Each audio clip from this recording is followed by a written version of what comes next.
के भी कई शहरों में कड़ाके की ठंड पड़ने लगी है। बात वाराणसी की करें तो हाड़ कंपा देने वाली सर्दी यहां पड़ने लगी है। घाटों पर आम दिनों के मुकाबले अब भीड़ बेहद कम होने लगी है, क्योंकि खासतौर पर गंगा किनारे और ज्यादा ठंड होने की वजह से अब लोग यहां पहुंचने में भी बच रहे हैं। काफी ज्यादा दिक्कतें होने लगती हैं। एक तो कोहरे में लिपटी गंगा घाट की तस्वीरें हम आपको दिखा रहे हैं। वाराणसी की तस्वीर आप देखिए कि किस तरीके से पहले घाटों पर जहां पैर रखने की जगह नहीं होती थी, वहां गिने चुने लोगों की भीड़ अब नजर आ रही है। वाराणसी जैसा हमेशा भक्तों की भीड़ से खचाखच भरा रहने वाला इलाका और जो घाट हैं वो भी अब जो है खाली नजर आ रहे हैं। बात अगली खबर की कर ले के भी कई शहरों में कड़ाके की ठंड पड़ने लगी है। बात वाराणसी की करें तो हाड़ कंपा देने वाली सर्दी यहां पड़ने लगी है।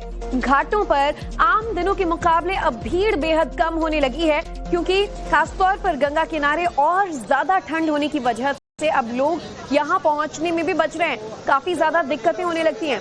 एक तो कोहरे में लिपटी गंगा घाट की तस्वीरें हम आपको दिखा रहे हैं। वाराणसी की तस्वीर आप देखिए कि किस तरीके से पहले घाटों पर जहां पैर रखने की जगह नहीं होती थी, वहां गिने चुने लोगों की भीड़ अब नजर आ रही है। वाराणसी जैसा हमेशा भक्तों की भीड़ से खचाखच भरा रहने वाला इलाका और जो घाट हैं वो भी अब जो है खाली नजर आ रहे हैं। बात अगली खबर की कर ले के भी कई शहरों में कड़ाके की ठंड पड़ने लगी है। बात वाराणसी की करें तो हाड़ कंपा देने वाली सर्दी यहां पड़ने लगी है। घाटों पर आम दिनों के मुकाबले अब भीड़ बेहद कम होने लगी है, क्योंकि खासतौर पर गंगा किनारे और ज्यादा ठंड होने की वजह से अब लोग यहां पहुंचने में भी बच रहे हैं। काफी ज्यादा दिक्कतें होने लगती हैं। एक तो कोहरे में लिपटी गंगा घाट की तस्वीरें हम आपको दिखा रहे हैं। वाराणसी की तस्वीर आप देखिए कि किस तरीके से पहले घाटों पर जहां पैर रखने की जगह नहीं होती थी, वहां गिने चुने लोगों की भीड़ अब नजर आ रही है। वाराणसी जैसा हमेशा भक्तों की भीड़ से खचाखच भरा रहने वाला इलाका और जो घाट हैं वो भी अब जो है खाली नजर आ रहे हैं। बात अगली खबर की कर ले के भी कई शहरों में कड़ाके की ठंड पड़ने लगी है।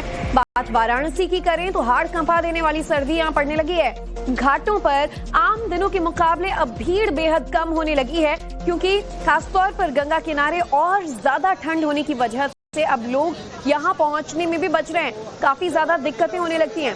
एक तो कोहरे में लिपटी गंगा घाट की तस्वीरें हम आपको दिखा रहे हैं। वाराणसी की तस्वीर आप देखिए कि किस तरीके से पहले घाटों पर जहां पैर रखने की जगह नहीं होती थी, वहां गिने चुने लोगों की भीड़ अब नजर आ रही है। वाराणसी जैसा हमेशा भक्तों की भीड़ से खचाखच भरा रहने वाला इलाका और जो घाट हैं वो भी अब जो है खाली नजर आ रहे हैं। बात अगली खबर की कर ले के भी कई शहरों में कड़ाके की ठंड पड़ने लगी है। बात वाराणसी की करें तो हाड़ कंपा देने वाली सर्दी यहां पड़ने लगी है। घाटों पर आम दिनों के मुकाबले अब भीड़ बेहद कम होने लगी है, क्योंकि खासतौर पर गंगा किनारे और ज्यादा ठंड होने की वजह से अब लोग यहां पहुंचने में भी बच रहे हैं। काफी ज्यादा दिक्कतें होने लगती हैं। एक तो कोहरे में लिपटी गंगा घाट की तस्वीरें हम आपको दिखा रहे हैं। वाराणसी की तस्वीर आप देखिए कि किस तरीके से पहले घाटों पर जहां पैर रखने की जगह नहीं होती थी, वहां गिने चुने लोगों की भीड़ अब नजर आ रही है। वाराणसी जैसा हमेशा भक्तों की भीड़ से खचाखच भरा रहने वाला इलाका और जो घाट हैं वो भी अब जो है खाली नजर आ रहे हैं। बात अगली खबर की कर लेते हैं।